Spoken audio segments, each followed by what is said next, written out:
It was raining the night everything fell apart. I remember staring out the tiny window of my rented flat in Edinburgh, watching the water run down in lazy rivers. My name is Evan Monroe. I'm 34 years old. I'm from Asheville, North Carolina, but for the last 6 months, I've been working in Scotland, consulting for a cybersecurity firm. At 11:42 p.m., my phone buzzed. I picked it up without much thought, expecting maybe an update from one of my clients, or maybe my fiancée Bianca checking in from Italy. Instead, it was a text that made the whole world tilt sideways. I've met someone better. Your stuff is at a storage unit. Attached was a screenshot of a bank transfer. £90,000 drained from our joint travel account straight into her personal one. I stared at it, not moving, barely breathing. For a second, I thought maybe it was some kind of cruel joke. But deep down, I knew it wasn't. Bianca had always been good at taking exactly what she wanted. The glass of scotch in my hand felt heavy. I finished it in one swallow, set it down a little harder than I meant to. My hand shook, not from sadness, not yet anyway, but from something colder, sharper. Betrayal had a funny way of burning through you slow at first, then all at once. I set the phone down on the table, forcing myself to think clearly. Cry later, survive now. That was the rule I learned early in life. Years ago, when Bianca and I started planning this long trip across Europe, I had set up something most people would never think about, a silent alert system. Tiny triggers tucked into our bank accounts, insurance policies, even a couple of hard-to-find investment funds. If anything ever moved out of place, I'd know. I opened my laptop, heart pounding. Sure enough, notifications were piling up like a slow-motion avalanche. Multiple unauthorized attempts to access secondary accounts. Password resets I hadn't initiated. A red alert on a safe deposit box in London. She hadn't just left me. She had tried to wipe me clean. For a long moment, I sat there, staring at the glowing screen, feeling something inside me snap into place. Not rage. Not grief. Not yet. Focus. I picked up my phone again, thumbs moving fast. Initiate lockdown protocol. It was a message meant for one person only, my sister, Lila. The flat was silent except for the hum of the rain. Outside, the city blurred into shadows and wet cobblestones. Inside, I was already pulling on my jacket, my mind ticking through the next steps. This wasn't just heartbreak. This was war. I didn't sleep that night. By the time the sun broke through the heavy clouds over Edinburgh, I was still sitting at the kitchen table, laptop open, coffee gone cold. Every few minutes, I refreshed my security logs, checking for more breaches. They kept coming, but not to the places that mattered most. Bianca was trying to move fast, but I'd already locked her out of anything big. I scrolled through a flagged report showing failed password attempts on some smaller accounts. Ones she probably didn't even know existed. I'd hidden them on purpose. Part of me had always known this was a possibility, even if I hadn't wanted to admit it. The phone buzzed. A message from Lila. Fallback plan. Activated. Stay low. Lila Monroe wasn't just my sister. She was a data privacy lawyer and one of the smartest people I knew. Years ago, after a case she worked where a bitter ex wiped out a client's savings, she had looked at me dead serious and said, "If you're going to hit yourself to someone, build an escape hatch." At the time, we had laughed about it. No, I was glad I had listened. I called her. She answered on the second ring. "Remember the fallback plan?" I said. "Already moving," she replied. "Your assets are being reallocated to the blind trust." I flagged the wire transfer to Bianca's account, too. Might take a few days, but we'll contest it as fraud. I leaned back in the chair, closing my eyes for a second. "Thanks, Lila. You okay?" "No," I said quietly. "But I will be." After we hung up, I found myself staring out the window again. Cars passed by in the gray light, people going about their lives, completely unaware that my whole world had just cracked in half. My mind wandered back to when I met Bianca. It had been at a tech conference in Seattle. She was sitting at the hotel bar, swirling a glass of wine, wearing a red dress that made her look like she belonged on the cover of a magazine. We talked for hours that night. She laughed at all my stupid jokes, asked thoughtful questions about my work, leaned in close like she couldn't get enough of me. I thought I'd hit the jackpot. God, I was such an idiot. The first real red flag had come 6 months in. She wanted us to open a fun account together.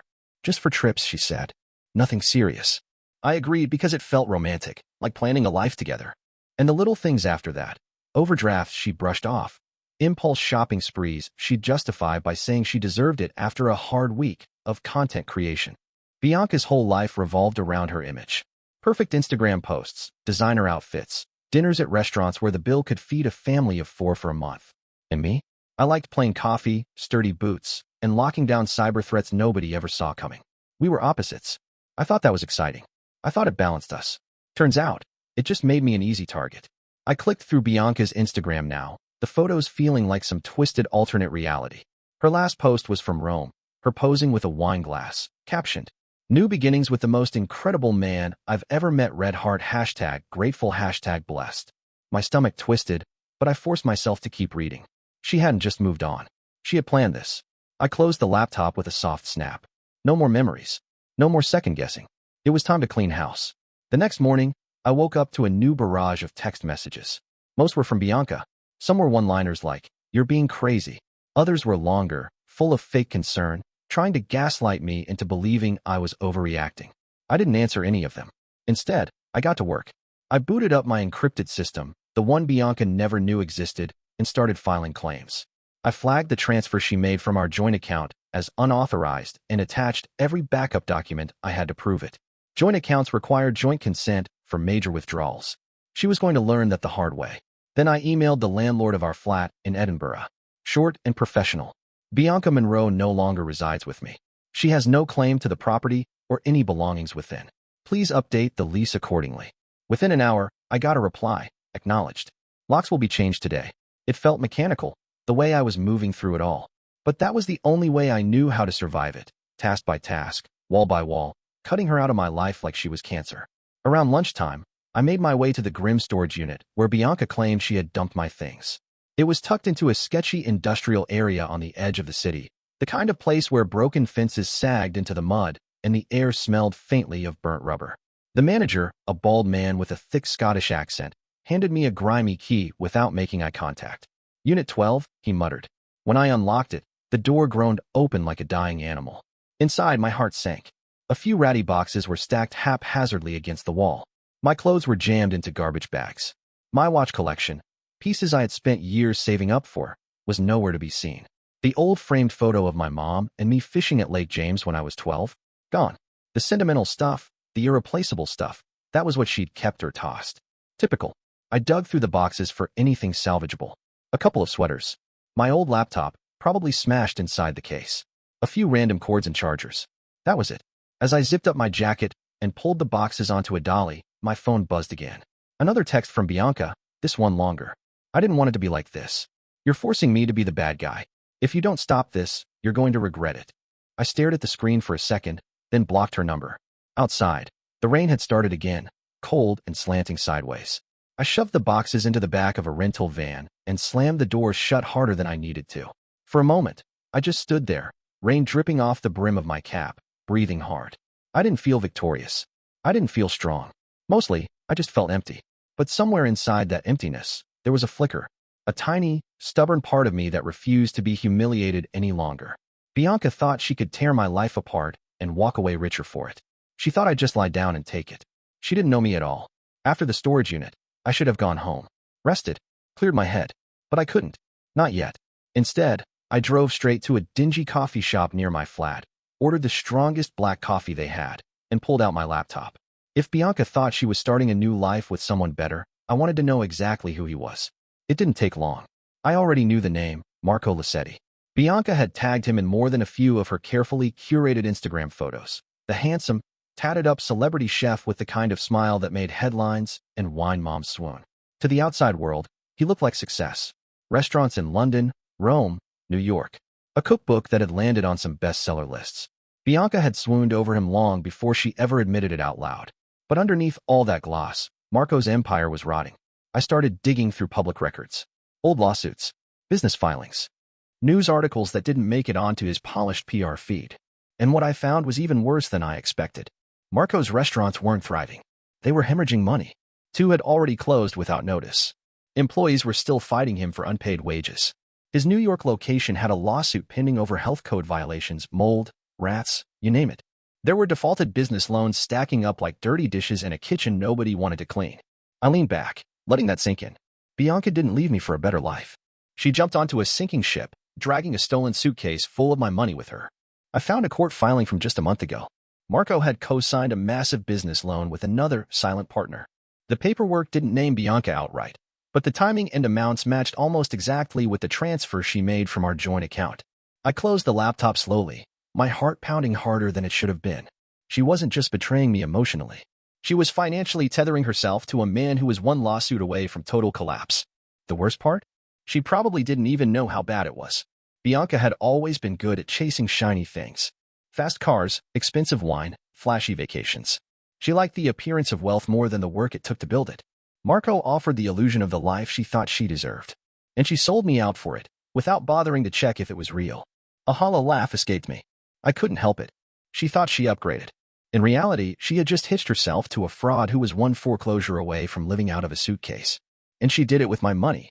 I finished the coffee, cold and bitter by now, and packed up my stuff. There was nothing more to dig up. No more ugly truths to unearth. Now it was time to decide. Was I going to let her implode quietly? Or was I going to light the match myself? It took me 3 days to track Marco down in person. He was scheduled to do a cooking demo at a farmer's market event down in London, a trendy thing with live music, craft cider, and rows of organic soap vendors.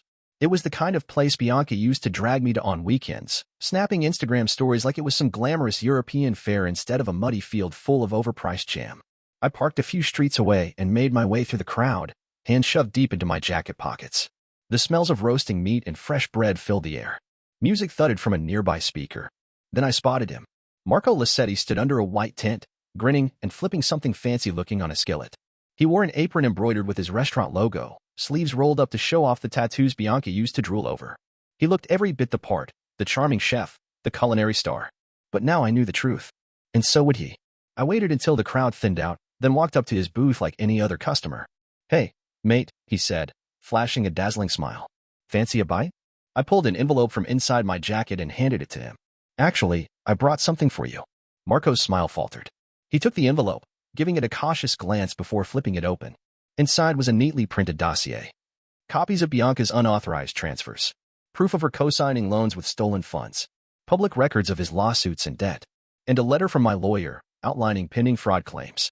I watched the blood drain from his face as he flipped through the pages. "What the hell is this?" he muttered, voice dropping low. "Evidence," I said casually, "of what Bianca's been doing with my money. Of what she's tying you to." He looked up sharply. She said she was rich?" I cut in. "Self-made? Financially independent?" Marco's jaw tightened. He didn't deny it. I leaned in, keeping my voice low and steady. "Here's the deal. I'm coming after her. Full legal pursuit. Civil, criminal, whatever it takes. And when the lawsuits start hitting, when the banks come looking for someone to bleed dry, she's going to throw you to the wolves to save herself." He swallowed hard, looking down at the papers again like he could will them to disappear. I straightened up. "When that happens," I said, "you'd better remember one thing. You're standing alone." Marco opened his mouth like he wanted to argue, but no words came out. Just a stunned, brittle silence. "Good." I gave him a tight nod, turned on my heel, and walked away through the crowd. I didn't look back. I didn't need to. I had already planted the bomb. Now all I had to do was wait for it to explode. It didn't take long for Bianca to strike back. 2 days after my encounter with Marco, I got an official letter from her new lawyer. A smug, 5-page document demanding access to all my financial records, claiming I owed Bianca compensation for emotional distress and shared investments she had supposedly helped build. There were thinly veiled threats, too. Warnings about public allegations and serious reputational damage if I didn't cooperate. I read it once, then tossed it onto the kitchen counter like junk mail. She was trying to scare me. And maybe 6 months ago, it would have worked. But not now. I forwarded the letter to my lawyer, FIANCÉE, a sharp-tongued woman who had handled enough tech disputes to know how to gut an opponent with a smile. Fiona called me within the hour. "Relax," she said. "Their whole case falls apart the second we show the bank transfer receipts and fraud filings. And that's not even getting into the illegal co-signing on Marco's loans." "Think she'll really try to take it public?" I asked. Fiona snorted. "If she does, it'll backfire. You can't threaten someone when you're the one who stole from them. She's standing on quicksand." I hung up feeling better than I had in weeks. For the first time since Bianca's text, I wasn't just reacting. I was in control. Meanwhile, the rumors started trickling through our mutual circles. Friends who had once gushed over Bianca's dream life were suddenly reaching out, awkward and curious. "Hey man, just heard some crazy stuff. You doing okay? Not sure if you want to talk about it, but, I heard about Bianca's situation." At first, Bianca tried spinning the story. She posted cryptic Instagram captions about betrayal and starting over, painting herself as the wounded party. For a while, it worked. Some people bought it. But the truth has a funny way of leaking out when you're reckless. And Bianca had always been reckless. Screenshots started circulating proof of the stolen funds, her name on Marco's crumbling business contracts. Little pieces of the real story slipping through the cracks she couldn't patch fast enough. By the third week, the tone of the messages I got had shifted. "Bianca's losing it. People are starting to figure out she's not the victim here. I didn't post anything. I didn't defend myself. I didn't fire back online. I stayed silent, focused, patient, because I knew that while she was busy scrambling to save face, I was quietly building the case that would tear down the little empire she thought she'd stolen. And soon, there wouldn't be anywhere left for her to hide. The hearing was set for a Tuesday morning in a plain, gray government building in central London. I arrived early, wearing the same navy suit I had worn to client meetings for years, the one Bianca used to say made me look boring but safe. Exactly the look I was going for. Bianca arrived 20 minutes late, clattering in heels way too high for the rain-slicked sidewalk, hairstyled to perfection, her lawyer trailing behind her like a flustered intern. She didn't even glance at me. Good. The courtroom was quiet, almost sterile. No cameras, no reporters, just a few observers in the back row, probably bored interns assigned to watch proceedings for experience.